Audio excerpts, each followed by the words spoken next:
ভাত না দিলে কিন্তু বাবা নিয়ে যাবে না। শিগগিরই আয়।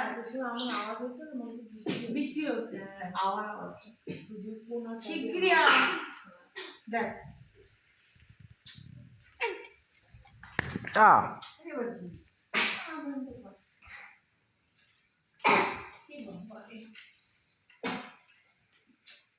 জল খা।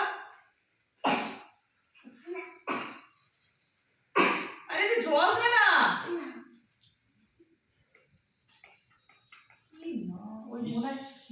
আঙুলগুলো দেখ একবার, হাওয়া দিচ্ছে, ধুলো আসছে না বাড়ি থেকে।